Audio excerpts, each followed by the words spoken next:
Es un tema muy especial, todo el módulo en sí. Y bueno, vamos a seguramente tener algunas dudas, algunas consultas que en el transcurso del taller o de este módulo, de esta exposición, vamos a poder desarrollar. Como sabemos, la parte neurocrítica o los pacientes neurocríticos están sujetos a un monitoreo muy especial y continuo, ¿no? Y uno de ellos, para poder justamente tener ese control, esa estabilización de la inestabilidad específicamente del aporte de oxígeno, se utiliza, ¿no? La colocación de un catéter a nivel del bulbo yugular. Vamos a ver justamente este tema, algunas características de ese dispositivo y a ver los cuidados respectivos del mismo. Eh, un poco para repasar el contexto, muchos de los pacientes que ingresan a una unidad de cuidados intensivos, podríamos quizás clasificarle por los cuatro tipos que ellos pueden ingresar que tengan justamente alguna relación con este tipo de patologías neurocríticas. La primera es porque justamente pueden tener un trauma craneoencefálico, un traumatismo vértebro-medular, también tipo neurológicas, ya sean presencia de tumores, malformaciones, enfermedades cerebrovasculares, hemorragias subaracnoideas, toxicológicas justamente por el consumo o inhalación, inclusive de sustancias psicoactivas, y también de origen metabólico, ¿no? Porque también los estados de hipoglicemia de pacientes que tengan algún trastorno de insuficiencia hepática y también pacientes con hiponatremia pueden conllevar justamente a que haya una alteración de la conciencia. Y con ello justamente podríamos valorar justamente a un paciente que se encuentra con un Glasgow, quizás en la mayoría de los casos menor a 8, ¿no? O quizás mayor a 8, de acuerdo a las características que se pueden dar. ¿Qué hablamos sobre neuromonitoreo?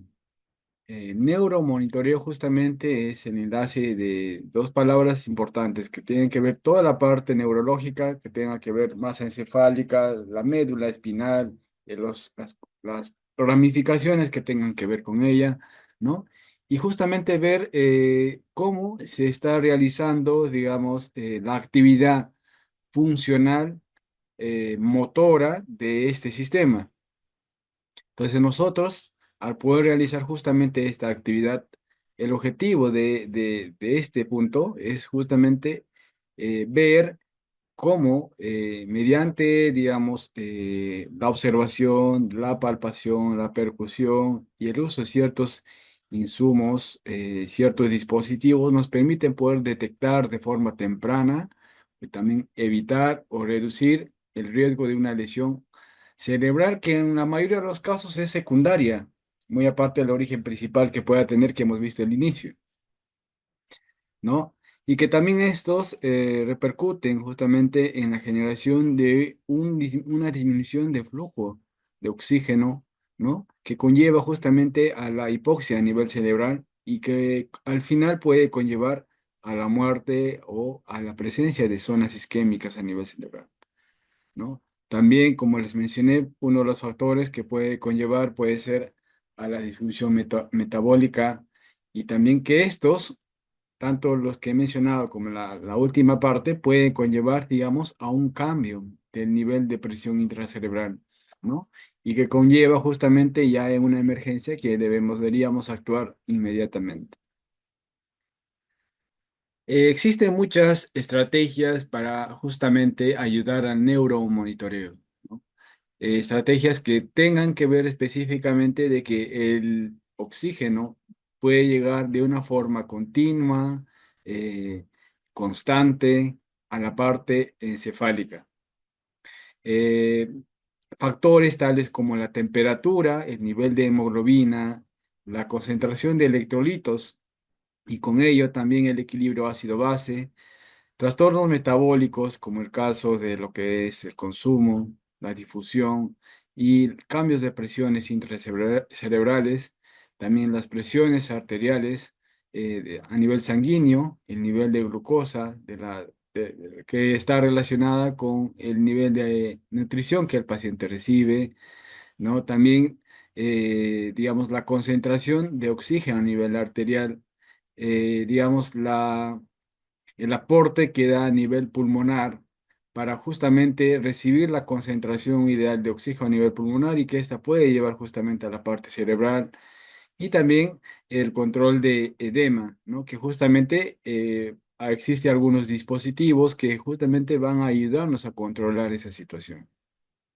El día de hoy vamos a ver lo que es la saturación del bulbo yugular a nivel cerebral. Oxigenación y metabolismo cerebral es una relación muy importante que nosotros podemos justamente realizar en el neuromonitoreo. Existen métodos directos y métodos indirectos. Los directos justamente tienen que ver que estos están ya inmersos, digamos, en el origen de estos mismos, ¿no? Pueden ser que ellos podamos, digamos, podamos tener una medición específica, ¿no? De la presión a nivel de lo que es la generación de líquido cefaloraquídeo o a nivel de líquido intersticial cerebral. Y los métodos indirectos tenemos justamente la extracción a nivel cerebral de una muestra sanguínea, ¿no? Para poder justamente poder nosotros ver, ver una diferencial arterio-yugular y mediante ello nosotros podamos ver justamente la concentración y el consumo del oxígeno a nivel cerebral. Esto por medio de la extracción de sangre, por medio de un catéter que va a ser instalado a nivel del bulbo yugular, ¿no? También hay algunos casos, quizás donde no se cuenta, también se puede sacar una muestra por medio de una, digamos, colocación de una, eh, eh, digamos, una inserción de un catéter así como si uno sacase un haga, pero a nivel yugular, ¿no? Para poder verlo del momento, ¿no?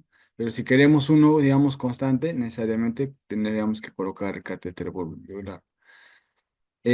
También ciertos valores del laboratorio nos van a permitir justamente los metabolismos a nivel cerebral, tal es el caso como la extracción de la muestra, ¿no? Que nos va a permitir los niveles de lactato, ¿no? Y también algunos procedimientos como microdiálisis para que podamos tener justamente las concentraciones de oxígeno a nivel cerebral y determinar el flujo sanguíneo por medio de ecodoppler, un procedimiento más médico, ¿no? Que va a permitir justamente poder ver las concentraciones de flujo, ¿no? Difusiones a nivel de las diferentes estructuras cerebrales.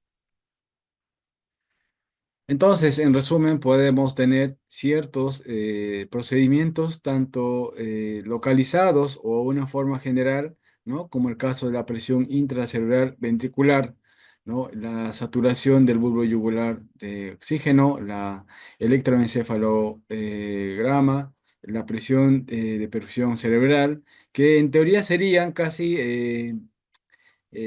serían formas de medir de una forma general, de una forma global todo el cerebro. Pero ya digamos, de una zona específica, podríamos quizás tener las presiones intracerebrales a nivel parenquimal, las presiones de perfusión cerebral, las presiones de, digamos, la concentración de oxígeno, el electroencefalograma, la Doppler transcranial y las microdiálisis, ¿no? Entonces, el día de hoy justamente vamos a tratar el tema de lo que es la saturación del bulbo yugular. Un poco del flujo sanguíneo cerebral. Es la cantidad de sangre que irriga el cerebro y que tiene funciones esenciales para su correcto funcionamiento.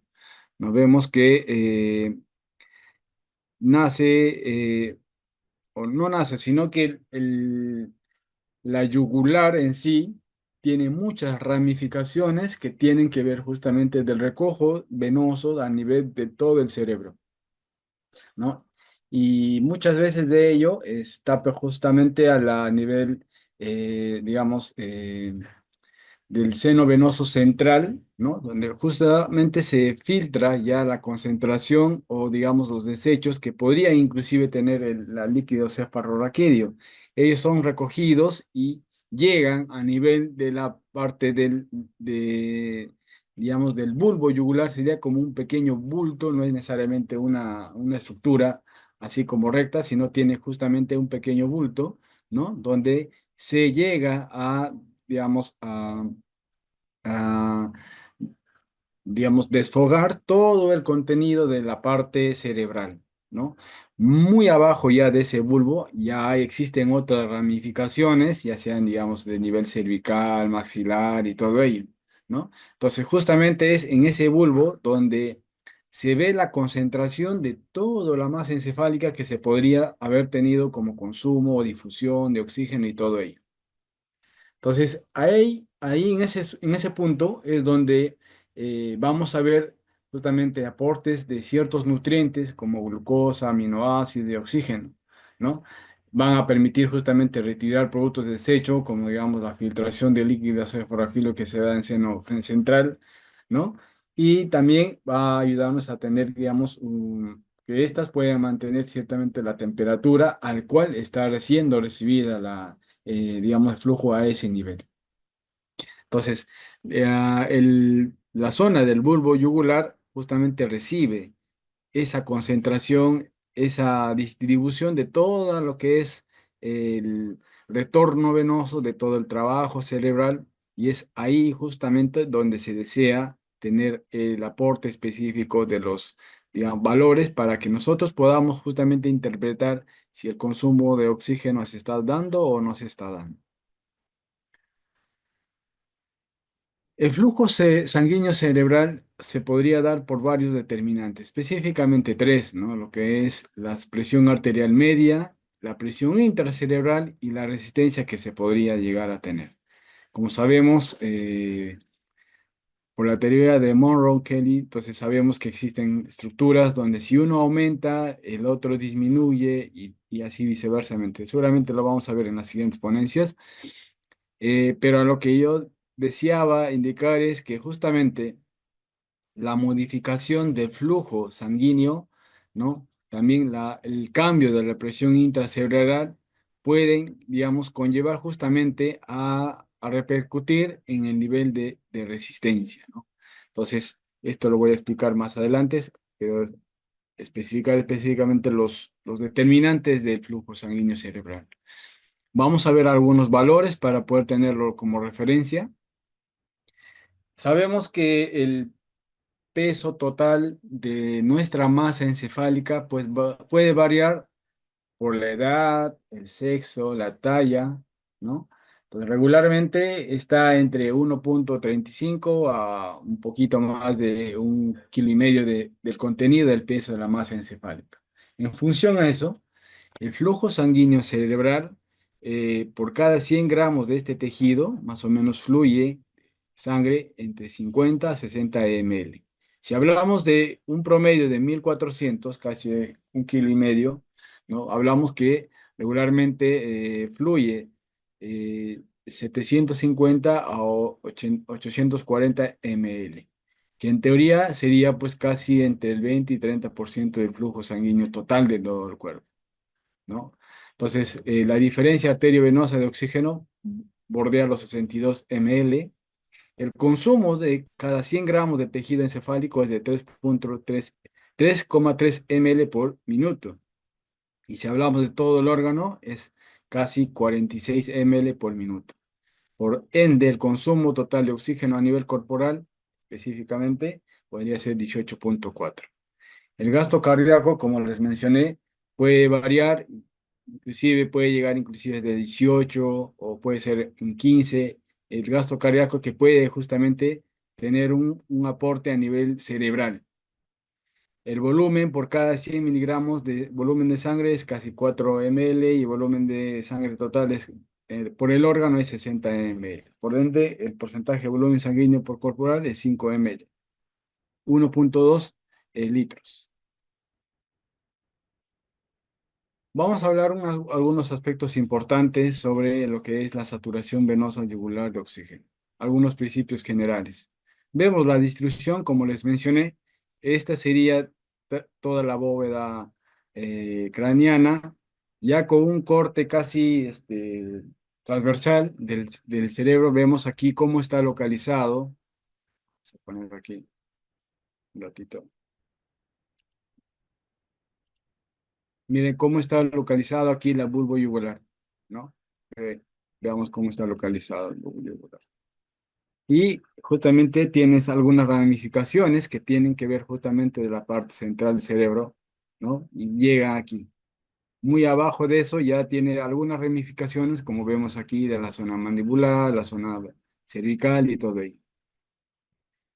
Y la yugular justamente tiende a descender para tener una localización casi a nivel posterior de la clavícula, ¿no? Y de ahí se divide ya una zona de lo que es la subclavia, ¿no?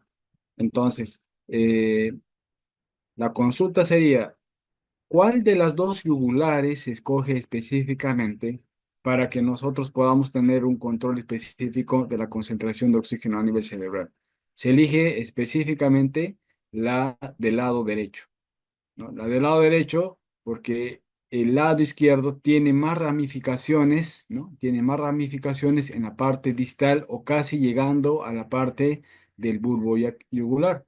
Entonces, si nosotros posiblemente coloquemos un catéter de, digamos, yugular a nivel izquierdo, podríamos quizás irnos por una de esas ramificaciones, ¿no? Pero esta del lado derecho es casi recta, es muy recta y llega justamente al nivel del bulbo, a esa zona.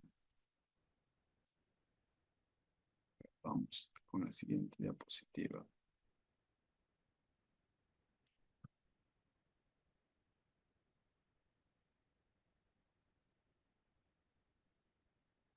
Entonces, el flujo sanguíneo del bulbo yugular en adultos a nivel cerebral, como les mencioné, bordea los 750 ml por minuto, que representa casi en promedio el 15% del gasto cardíaco. Eh, como es el lado derecho, como es del lado derecho, ¿no? Del mismo, digamos, el 70% del volumen del que estamos hablando casi va a llegar de todo el hemisferio del, digamos, el hemisferio ipsilateral, o sea, del mismo lado. Y de 30% va a llegar justamente de un porcentaje de la zona contralateral. Y lo mismo sería también el otro lado, ¿no? El 70% del otro y el 30% del otro lado hemisferio. Haciendo llegar casi que todo, la mayor concentración de flujo se va a llegar casi todo del hemisferio ipsilateral y también una parte del hemisferio contralateral. Entonces, eso es un dato muy importante para que nosotros podamos ver cuánto es la envergadura digamos, del flujo sanguíneo que va a llegar a esa zona y el contraste que nosotros vamos a dar justamente de la concentración de oxígeno que puede tener, digamos, al extraer la sangre o la muestra del bulbo yugular. Claro está que esto deberíamos de contrastar con una tomografía viendo, digamos, qué zonas justamente podrían estar infartadas, podrían estar quizás con edema o quizás desplazadas para poder ver justamente si es que no haya, digamos, zonas donde están hipoperfundidas, ¿no? También tendiendo específicamente que las presiones arteriales medias no sean acorde o no estén disminuidas de acuerdo a las condiciones que pueda tener el paciente. Sabemos que muchos de los pacientes neurocríticos, a medida, digamos, pueden ser hipertensos, no podemos hacer que estos pacientes estén, pues, hipotensos. Ejemplo, un paciente hipertenso, ¿no? Sus presiones sistólicas podrían estar bordeando inclusive una presión normal entre 140 a 160, las presiones sistólicas. Pero si estos pacientes llegasen a tener presiones sistólicas de 110, 120, para ellos ya sería, digamos, digamos, digamos un desequilibrio en la parte de hemodinámica, porque no están compensando justamente el valor normal que ellos ya están acostumbrados. Entonces, siempre teniendo ese criterio, ¿no? Si es que no sea el caso, entonces siempre teniendo presiones medias de 130, 120. Algunos médicos o algunos especialistas rigen específicamente sus objetivos de presiones con lo que respecta a las presiones arteriales medias, ¿no? Entonces, que tengan flujos entre presiones medias entre 80 a 90, si es que no sean hipertensos, normal. Pero si son hipertensos, algunos piden presiones arteriales medias mayores a 100. Y bueno, aquí como les mencioné, la parte del bulbo yugular, o el yugular en sí, tiene una posición recta y aquí justamente hay una pequeña protuberancia donde, digamos, se llega a colocar la punta del catéter. ¿Y cómo se localiza específicamente? Se menciona que cuando los médicos llegan a colocar el catéter, ya casi teniendo más o menos un valor promedio entre 15 más o menos o 10 o 15 en ese promedio, de acuerdo a la cantidad del tamaño del cuello también, ¿no? Tienden a tener, digamos, una pequeña resistencia, ¿no? Cuando justamente el catéter está entrando y hay una pequeña resistencia, porque vemos que el bulbo yugular tiene justamente una pequeña curvatura, ¿no? Y al llegar el catéter, ¿no? Al llegar el catéter, ¿no? Justamente hace un toque en esa curvatura, ¿no? Entonces, ¿qué se pide? El médico que hace, al ver esa resistencia, retira 0,05 o medio centímetro, para poder justamente estar localizado en ese punto. No lo deja ahí en el tope, sino 0,05 medio centímetro, lo deja para justamente tener, digamos, el catéter ahí en esa zona específica, ¿no? A ver.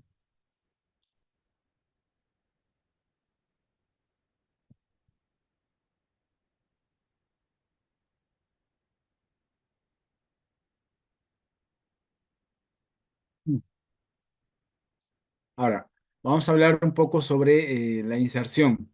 Específicamente, el paciente tiene que estar de cúbito supino y se pide que justamente por el lado, tener una rotación del lado opuesto de la punción, ¿no? Específicamente el lado derecho, como he mencionado, ¿no? Entonces hacemos que el paciente tiene digamos, un giro, ¿no? Hacia el lado izquierdo. Se ubica el triángulo de Seldovich, Seldovich, Serilot, disculpe, Serilot, no soy bueno tanto en los nombres. Está formado justamente por toda la musculatura esternocleidomastoideo, que justamente vemos toda esta pequeña lámina, y también el fascículo cleido-occipital, que está en esa parte, ¿no? Que justamente forman ese triángulo. Y el borde, ¿no? Superior de la clavícula. Y es ahí, casi en el borde, yendo un poco para el borde del cleido occipital, es donde se inserta justamente el catéter, ¿no? Como vemos ahí en la imagen. La dirección de la inserción es en sentido craneal, digamos como indicando al pabellón auricular, ¿no?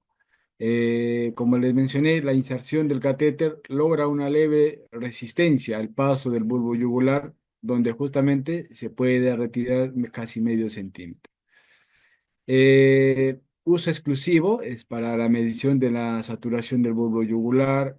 Eh, Esto nos va a permitir justamente una correcta interpretación de las muestras a nivel de ese lugar, donde si el catéter se encuentra justamente en ese lugar y se haya verificado con un control radiológico, ¿no?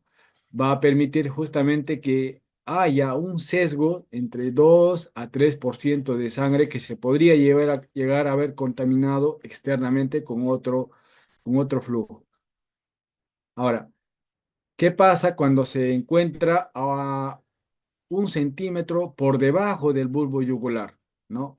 Dice que la contaminación de sangre extracerebral puede ser mayor casi hasta el 17%, ¿no? Lo que incrementa a un 50% cuando ya la punta del catéter está inclusive por debajo de la quinta vértebra cervical, ¿no? Entonces, inclusive a veces el catéter se desplaza un poco más, de 1 centímetro, un poco más, ya quizás a nivel de la quinta, eh, hasta a nivel de la quinta vértebra cervical, ya digamos está recontramente desplazado. Entonces ya el porcentaje de contaminación extracerebral, o sea, que no tenga que ver con toda la masa encefálica, sino con otras ramificaciones cerebrales, cervicales, entonces ya hay un valor sesgado. Eh, el acceso derecho cuando existe evidencia de lesiones difusas y ipsilateral cuando existen lesiones focales, ¿no? Como el caso quizás la parte, ya tendríamos quizás con todo el hemisferio derecho quizás ya afectado con zona isquémica, pero tenemos quizás la parte del hemisferio izquierdo. Quizás ahí sí podemos colocar digamos, el catéter a nivel del yugular lado izquierdo porque ya nos queda monitorizar todo el lado del hemisferio izquierdo, ¿no? El control radiológico es muy importante, ya que la punta, antes de, digamos, la punta del catéter, antes de obtener la muestra, debe estar localizada justamente en el nivel donde se ha colocado, a nivel de la resistencia, medio centímetro, ¿no?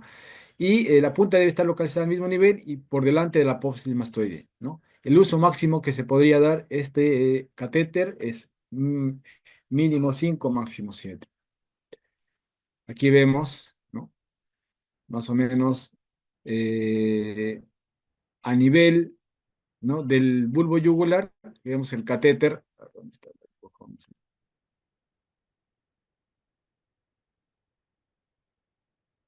Vemos aquí el catéter a este nivel, ¿no? A este nivel he llegado. Primer cervical, segunda cervical, tercera, cuarta, quinta. Si algunas veces se desplaza hasta la quinta, ¿no? Entonces, si se desplaza 1 centímetro por debajo de ello, entonces ya tendríamos, como se menciona en la literatura, 17% de contaminación con la muestra extracerebral. Si se halla más debajo de ello, el 50%, ya la muestra estaría casi sesgada, con un valor contaminado con otras zonas que vamos a recibir la muestra, ¿no? Entonces, la radiografía lateral del cráneo, en donde se observa el catéter bulbogular, la flecha negra y el dispositivo para la medición de la presión intracerebral, que es la flecha blanca. Ese es la otro tema.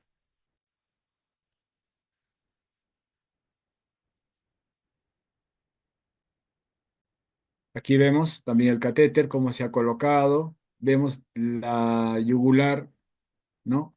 Y vemos una pequeña, solamente, esta sería el catéter en sí. El otro sería la yugular. ¿Quién me dice qué, qué vaso está atrás de la yugular? ¿Qué vaso estaría atrás de la yugular? Alguien que escriba, a ver, que nos ayude a no quedarnos dormidos.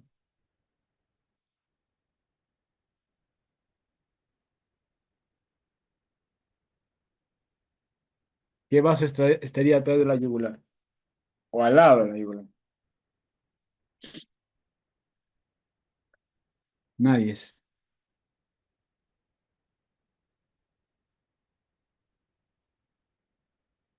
A ver, le dejo tarea para que lo ure. A ver, no, no, no, no. Esta es la vena yugular. Y acá está una arteria. ¿Cuál es la arteria? Ya, la arteria, atrás de la yugular. Ya, ok, muy bien. La humeri, muy bien, excelente. Ahí tener referencia. Mira ecográficamente cómo se localiza, ¿no? El catéter del bulbo yugular. Muy bien.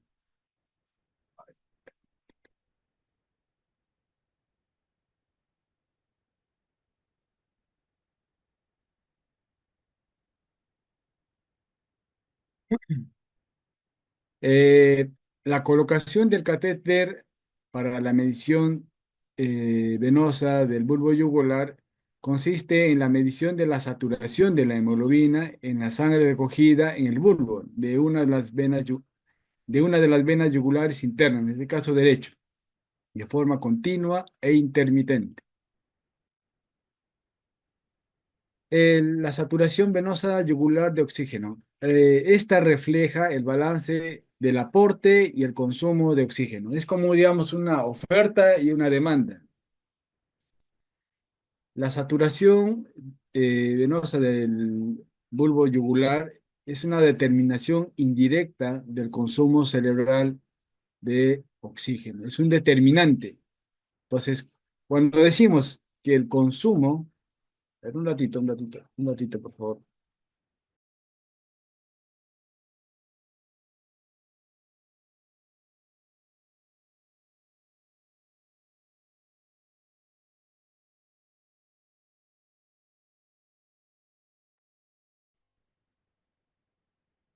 Estaba por acabar mi batería. Disculpe. Ya. Cuando decimos que el consumo es mayor que el aporte, imaginemos que tenemos mucho consumo. Por ejemplo, yo tengo un vaso de agua, aquí, ¿no? Tengo un vaso de agua. ¿Dónde ven el vaso de agua? Tengo un vaso de agua. Y si el vaso de agua está llena, el vaso de agua está llena, y yo tengo mucha sed y me empiezo a tener que consumir todo el vaso rápidamente. Y digo, quiero más. Entonces estoy diciendo que quiero más agua. No me abastece ese contenido, ese volumen, quiero más. Entonces, lo mismo diría con la parte del cerebro, ¿no? Cuando hay mayor actividad metabólica, ¿no?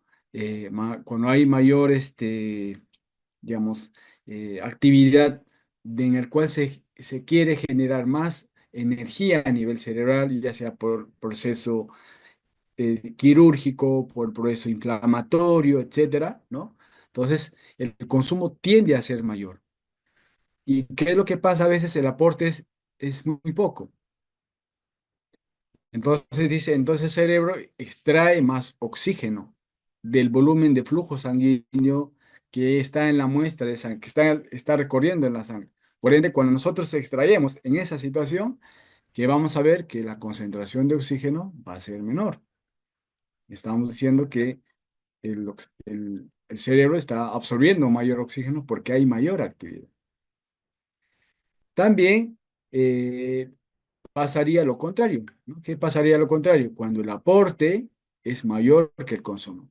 Estamos diciendo que quizás se le está dando aporte de oxígeno al paciente, ¿no? Pero el consumo es menor. Significa que el vaso está lleno y cuando llega a la persona que está directamente relacionada, lo regresa tal que quizás con un pequeño sorbo nada más que ya ha tomado. Entonces, ¿qué podríamos decir? Que el cerebro no extrae oxígeno, o sea, no quiere ese valor. O quizás que no quiera, quizás ya no, el tejido ya no existe, o está isquémico, ya está muerto, entonces ya no va a tener cómo consumir, porque sabemos que todo el tejido neurológico no es recuperable, ¿no? Ya tiende a un fin. Entonces podemos decir que quizás la saturación venosa del bulbo alveolar está aumentada, o sea, la concentración está aumentada. Entonces, aquí es un valor muy importante para poder saber ambos extremos, tanto cuánto sería el valor mínimo como también cuánto sería el valor máximo. Entonces, en ese rango es donde se debería tener. Y casos extremos que se podrían tener también tienen su propia interpretación.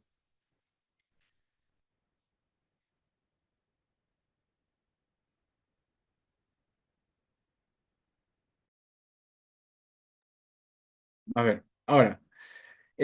También la saturación venosa del bulbo yugular nos va a permitir evaluar el balance, como estaba mencionando, el aporte y el consumo cerebral de oxígeno. Y de manera indirecta la presión intracraneana. Esto va relacionado tanto el flujo sanguíneo cerebral y también los requerimientos metabólicos del cerebro. Entonces, ¿qué significa? Que cuando mi aporte de oxígeno es normal, en teoría, y yo hago las mediciones, entonces, si yo saco un valor, digamos, de una saturación venosa del bulbo yugular, quizás que sea mayor, o sea, que tenga un valor aumentado, entonces podría yo interpretar que justamente el tejido no está muy bien. Quizás esté con zonas isquémicas, como mencioné, quizás esté con edema posiblemente, ¿no? Y quizás lo contrario también del otro lado, ¿no? Quizás está un poco con bajo aporte de oxígeno. Necesitamos mayor aporte, digamos, de presión para que el flujo sea constante y también el aporte de oxígeno también se pueda tratar de suministrar de una forma correcta. Entonces, el valor normal de lo que es la saturación venosa yugular de oxígeno toma un valor referencial entre 55 y 71, con un rango medio de 61,8. Eso sería en pacientes sanos.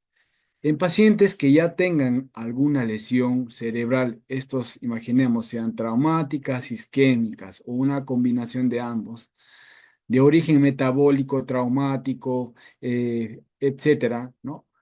Estos pueden traer un cambio en la masa encefálica. Por ende, también varía la cantidad de flujo y también por ende el consumo de oxígeno.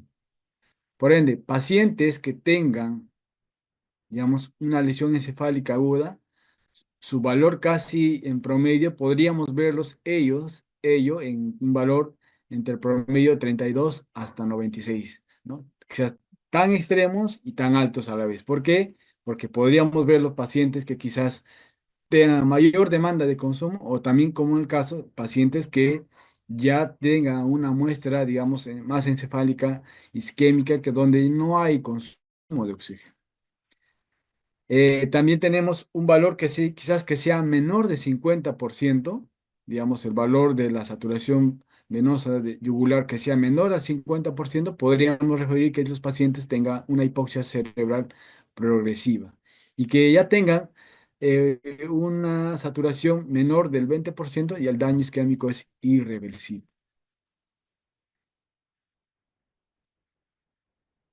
Algunos valores para poder interpretar en función a su condición normal. Sabemos que si lo normal es entre 55 y 75, podemos ver que el flujo sanguíneo cerebral está adaptado al consumo de oxígeno. Muy aparte, indirectamente, que tengan o no zonas isquémicas, zonas con hemorragia o posoperados, ¿no? Por ende, la situación clínica es compatible a la normalidad. Cuando el paciente tiende a disminuir la saturación venosa de oxígeno a nivel tomada por medio de la muestra de un catéter bulbo-yugular, podemos referir que el flujo sanguíneo cerebral es insuficiente debido a una disminución del flujo sanguíneo cerebral que puede conllevar a zonas isquémicas cerebrales o a una oligoemia o zonas con oligoemia. También a un aumento del metabolismo cerebral, o sea, el consumo es mayor. Las situaciones clínicas más observables, podríamos decir, hay una disminución de la presión de perfusión cerebral, hay zonas con hipoxia, está paciente hiperventilando, la falta de sedación, pacientes que estén con anemia, fiebre o convulsiones. Lo contrario, cuando el paciente ya tenga una saturación de oxígeno venosa a nivel del bulbo yugular, sea mayor a 75%, nos va a decir que el flujo sanguíneo cerebral está aumentado, el consumo de oxígeno cerebral es disminuido. Por ende, las situaciones clínicas podríamos decir que hay unas zonas con hiperemia cerebral, zonas de infarto, inclusive muerte cerebral, porque ya no hay consumo de oxígeno, ya no hay demanda, entonces por ende, hay mucha cantidad de oxígeno y no hay donde se puede absorber. Podemos poner en una balanza, como les venía diciendo, ¿no? Un determinante justamente de la saturación venosa del bulbo yugular va a ser cuando, eh, digamos, el aumento de la presión intracerebral, la PIC, toma valores menores de 50%, o sea, inclusive un rango entre 45 y 50%, ¿no? Entonces, ahí es un valor interpretativo. También lo podemos correlacionar cuando la presión parcial arterial de CO2 tenga un valor menor del 28 milímetros de mercurio, las presiones arteriales sistólicas están casi disminuidas, por ende el flujo está disminuido, ¿no? El consumo metabólico o el consumo metabólico cerebral de oxígeno tiende a aumentar en algunos casos, tiende a causar fiebre, ¿no? Unas crisis, algunas, digamos, crisis hipertensivas, crisis de fiebre que no, a veces no son controlables, ¿no? También vasoespasmo cerebral, hipoxia. En el caso de saturaciones mayores, para lo que es la saturación del bulbo yugular, ¿no? El consumo metabólico de oxígeno a nivel cerebral tiende a ser bajo, o sea, no hay consumo. Pacientes están con hipotermia o están en sedación, el flujo sanguíneo cerebral tiende a aumentar porque hay aumento de la resistencia, ¿no? Y el consumo arterial de oxígeno a nivel cerebral tiende a aumentar, ¿no? Y algunas situaciones que podríamos compararlo con estos casos, podemos ver pacientes que tengan algún tipo de malformación, una muerte cerebral. Este sería un contraste más o menos. Vemos aquí en la imagen eh, un paciente posoperado y vemos que se hace un contraste donde se necesita más oxígeno, ¿no? Vemos que en esta escala de colores, donde hay mayor cantidad de contraste blanco, hay zonas con hiperemia, o sea, gran flujo sanguíneo, gran oxigenación y zonas isquémicas cuando justamente hay color, digamos, el contraste es negro, ¿no?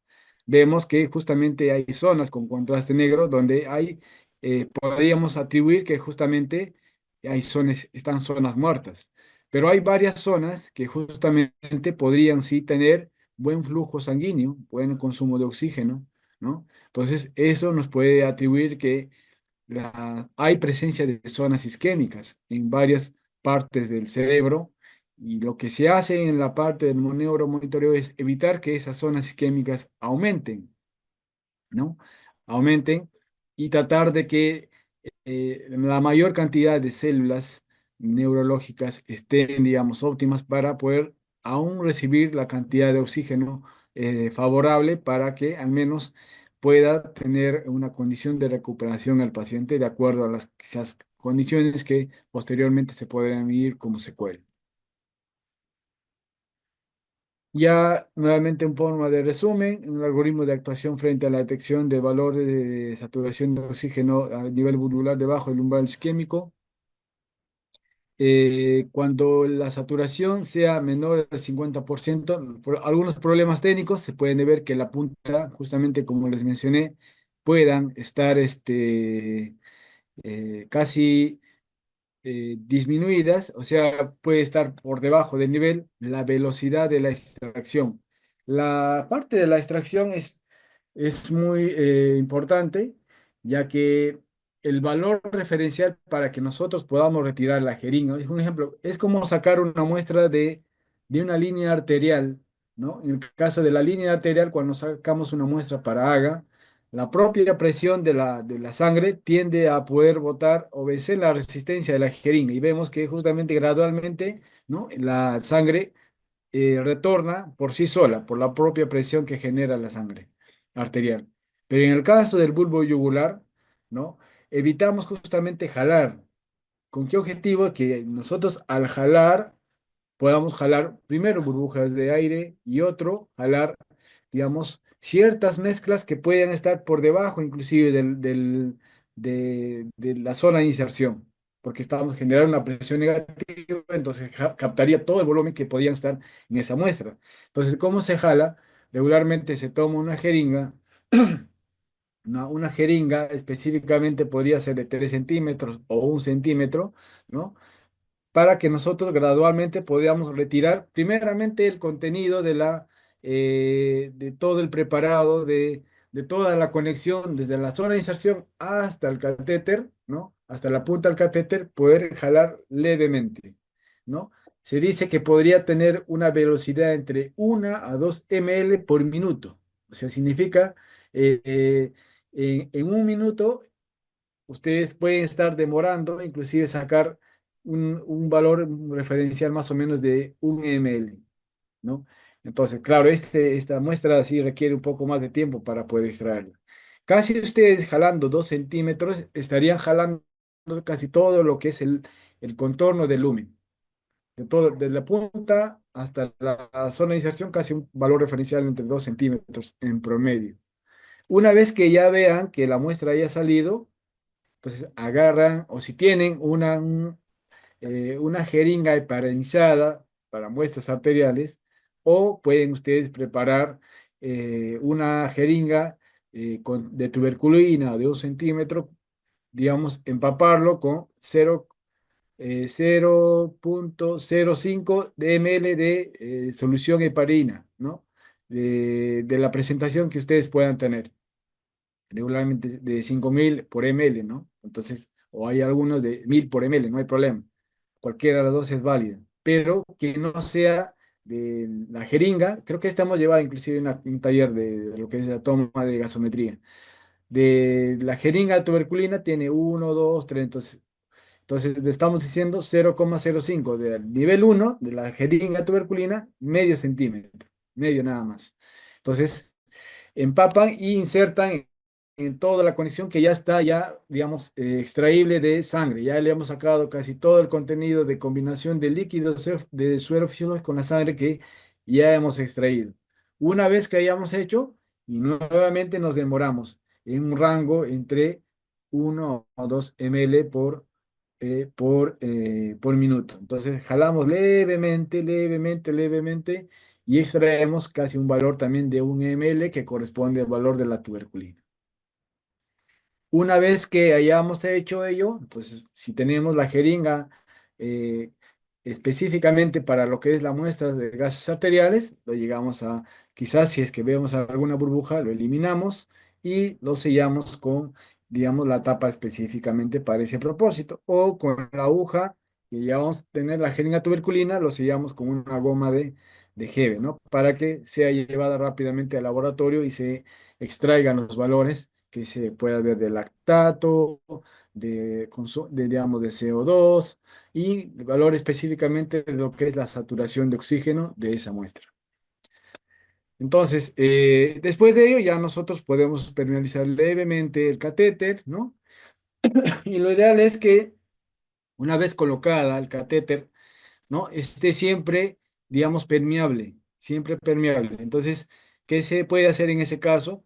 Tener una bomba de infusión con un cloruro, un suero fisiológico, ¿no? Sin ningún tipo de preparado, solamente un suero fisiológico, y hacer pasar por la conexión de la sonda, o disculpe, del catéter venoso central, que en teoría es de un lumen, ¿no? Catéter venoso central es de un lumen, ¿no? Que vamos a programar en nuestra bomba de infusión para que pase 3 cc por hora.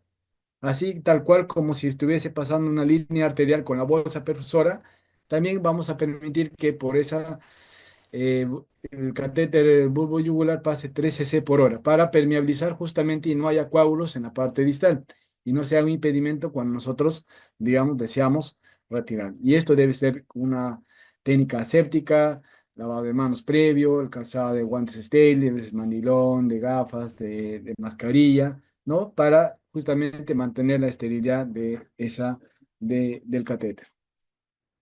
Otros determinantes, ya hemos hablado de la hemoglobina, la presión de CO2.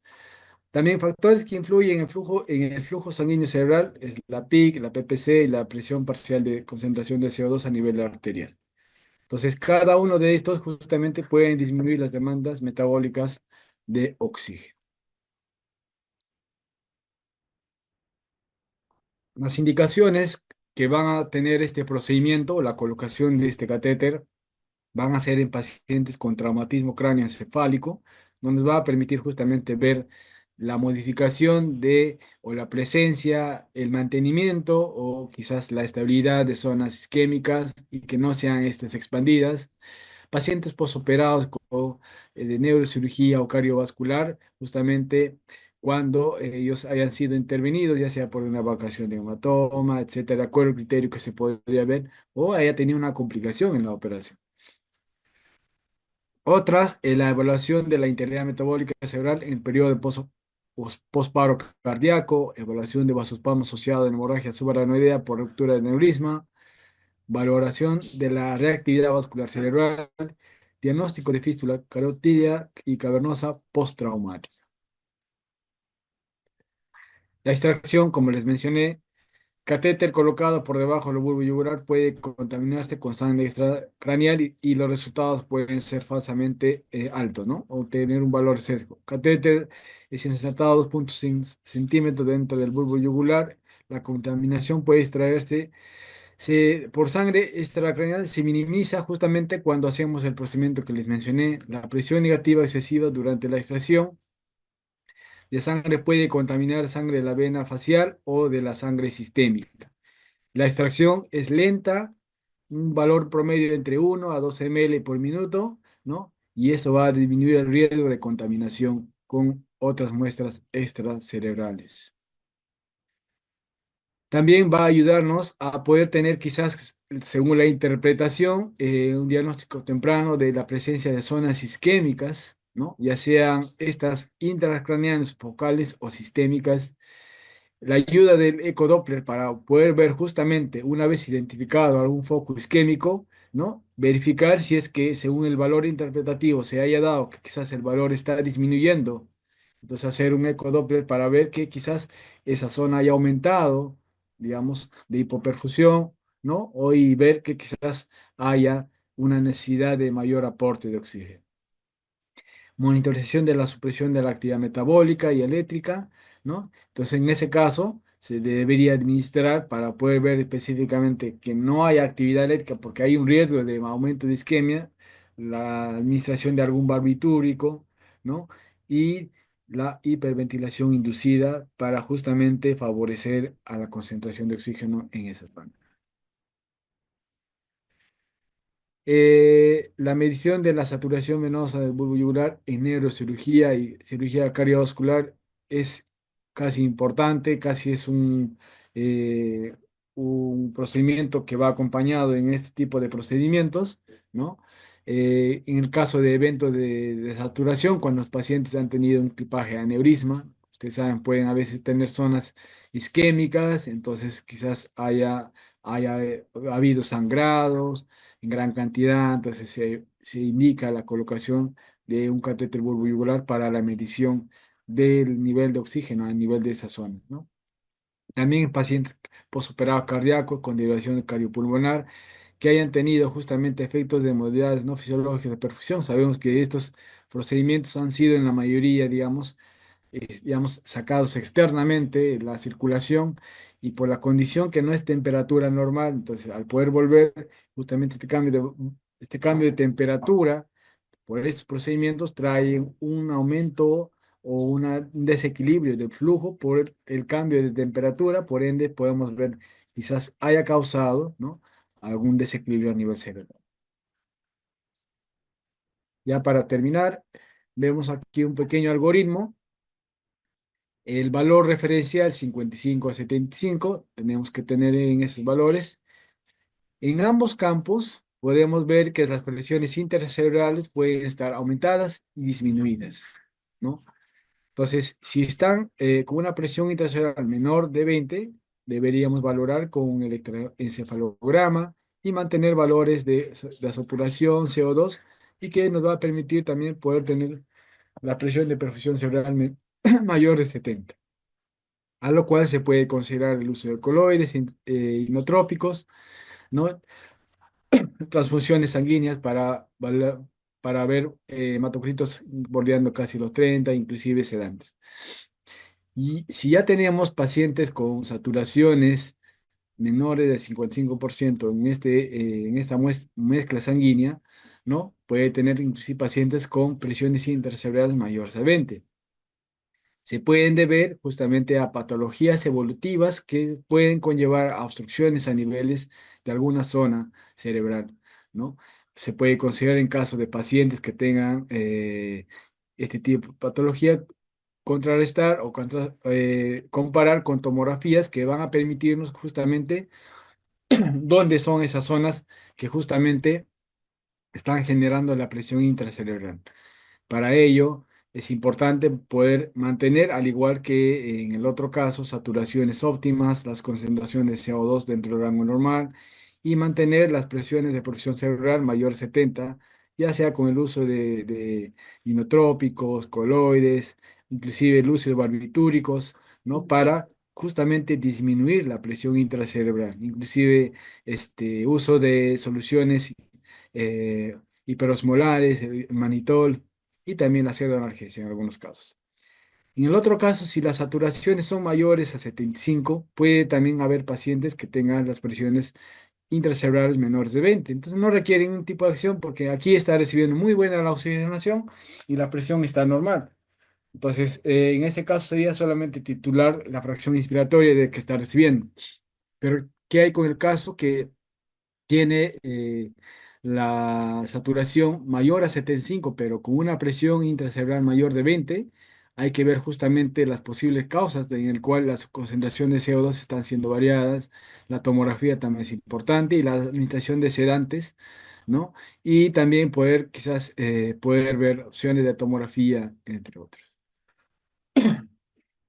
Entonces, hasta aquí, si ya tuviesen alguna consulta, el tema sobre la saturación venosa del bulbo yugular.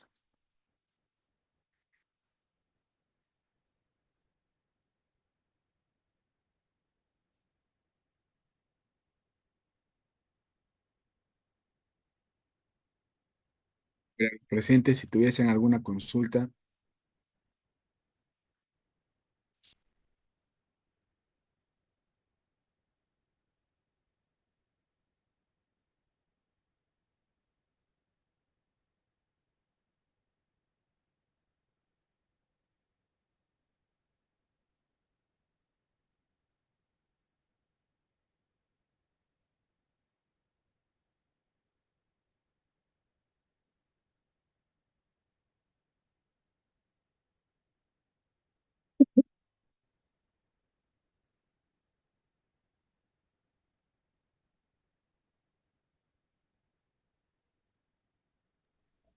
No, licenciado, tenemos una consulta en el chat del Zoom. A ver, dice Berta Alcócer, dice, ¿es para extraer muestra de catéter? Sí, el catéter venoso, el catéter en sí es un catéter de un lumen. Si no hay de uno, ya pues dos normal, no hay problema, ¿no? Entonces, el catéter tiene específicamente un objetivo: extraer muestras del contenido del bulbo yugular. El bulbo yugular, como mencioné, recibe contenido venoso de toda la masa encefálica de los hemisferios. Si es del lado derecho, en 70% en la mayor cantidad de ese mismo lado y un porcentaje del otro lado. Y poder tener una muestra sanguínea venosa de esa zona nos va a poder ver cuánto de oxígeno está volviendo de todo el oxígeno que el paciente está recibiendo. Entonces, si retorna menos de 50 o si retorna más de 50, ya que sabemos que el valor referencial va en ese dominio. Ahora, otra pregunta es, ¿podría, por favor, repetir el valor normal de los pacientes que tienen una derivación ventricular? Eh, no estamos hablando ahorita de la derivación, estamos hablando de la presión, de lo que es el valor del porcentaje, Profesor, disculpe, no me escribí mal en el chat. Quise decir cuál es el valor normal ¿ya? para un paciente que ya tiene una lesión cerebral, pues de un DCB u otro evento. Sí, sí. ¿Cuál sería el valor que sería adecuado o que nos estaría orientando que, bueno, es aceptable para este paciente, ¿no? Disculpe, error Ah, de ya. tipeo. Ok. A ver.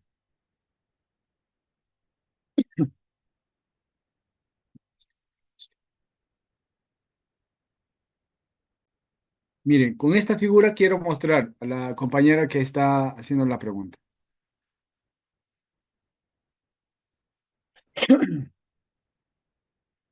Zonas isquémicas, zonas isquémicas significa tejido muerto. Por ende, si es tejido muerto, no hay consumo de oxígeno. Zonas hiperémicas, zonas donde hay mayor consumo. No es que haya mayor consumo, sino hay mayor concentración de oxígeno, pero que sí posiblemente está recibiendo quizás parcialmente el oxígeno. A lo que se requiere es que haya un intermedio entre ambos. Entonces, viendo ese punto,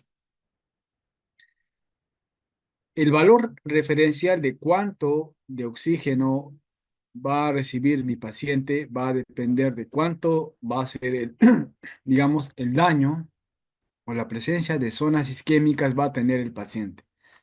En otras palabras, si en el hemisferio derecho haya tenido una malformación que haya justamente haya sido rota y el sangrado haya ocupado la mayor cantidad del hemisferio, por ende haya tenido digamos, la situación de inflamar y o al final necrosar esa zona. Entonces, estoy viendo que mi flujo sanguíneo en la zona del hemisferio que yo estoy, en teoría, estoy controlando, va a ser disminuida porque el flujo sanguíneo va a ser del tejido muerto, no va a llegar justamente a esa zona muerta porque ya no va a ser tejido digamos, no favorable.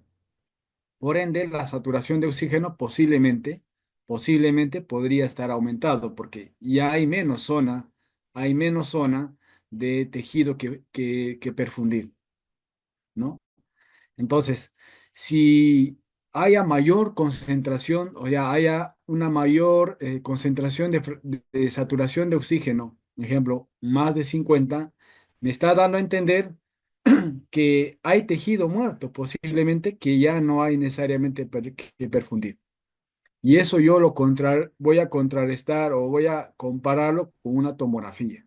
O quizás viendo previamente que el paciente ya haya tenido zonas isquémicas, yo al tomar una muestra, ¿no? En ese momento y veo que la saturación tiende a aumentar, o sea, de lo que quizás puede estar 60, póngale 50, y de un momento tiene 75. Entonces, ¿qué me está dando a entender? Que hay zonas que ya no están recibiendo oxígeno. Posiblemente el infarto haya aumentado, ¿no? O posiblemente estoy dando mayor aporte de oxígeno. Entonces hay que regular, hay que contrarrestar no solamente con el valor, sino con el valor de la tomografía o el ecodoppler transcranial. No hay otro, digamos, otra forma en la cual nosotros podemos comprar solamente el valor del resultado. A ver, otra pregunta.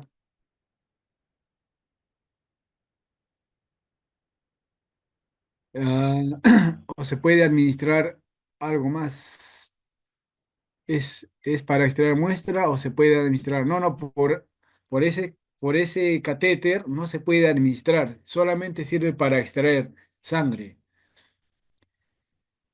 El DCB, disculpe, error. Ah, ya, ok. Entonces, miremos esta pequeña tabla, va a reflejar mucho. Si hay poca cantidad de oxígeno, significa que hay demanda. El cerebro está consumiendo, ¿no? Entonces, hay mayor demanda. El cerebro, en teoría, está activo. Pero si el consumo de saturación tiende a aumentar, estamos indicando posiblemente que el tejido ya no está activo, esté isquémico, esté isquémico, posiblemente. Claro que tengo que ver previamente cómo está el paciente, bueno. Si el paciente tiene zonas isquémicas y tomo un valor de AGA y lo tengo que la saturación debe aumentar, posiblemente ya haya mayor zonas isquémicas. Lo confiable sería que si hay antecedentes zonas isquémicas, debería al menos mantener, ¿no? En ese rango. No aumentar, sino mantenerse en ese rango. Y sí, un poco disminuir, como porque sabemos que los tejidos neurológicos no se recuperan. No sé si está claro la pregunta o la respuesta. Es como tomar AGA, pero en este caso es venoso. Claro, pero ya hemos mencionado que el flujo de la velocidad tiene que ser entre 1 o 2 ml por minuto. Imagínense, ustedes tienen que sacar el valor de 1 ml entre 1 a 2 minutos, ligeramente lento. ¿Y cómo lo va a controlar? Con una jeringa de tuberculina, ¿no? Una vez que, ¿saben cómo yo hago? Les voy a explicar. Como tengo que ver justamente que haya retorno venoso, entonces jalo rápidamente la muestra del un lumen, cojo una jeringa de 13 ml, que es nada más pequeñita, y jalo justamente en el valor referencial. Jalo casi entre 2 o 3 ml hasta que yo vea justamente un valor ya evidentemente de sangre. ¿no? De sangre. Una vez que haya obtenido esa muestra, clampo el catéter, el lumen del catéter, y agarro mi preparado de mi jeringa heparinizada, ya que tenga, digamos, jeringa para muestra de haga que ya está preparada o quizás que yo tengo que preparar. Y jalo nuevamente el valor de 1 ml, que me puede demorar 1 minuto, ligeramente. Una vez que ya había jalado ese contenido, ya está mi muestra de haga venosa del bulbo yugular y tomo las mismas medidas de una muestra arterial. Le pongo su tapón, lo tomo, lo llevo rápidamente para que pueda ser leído, porque sabemos que la actividad sanguínea del hematocrito, de la hemoglobina, está en actividad, no hay problema. Y hay que tener esas consideraciones.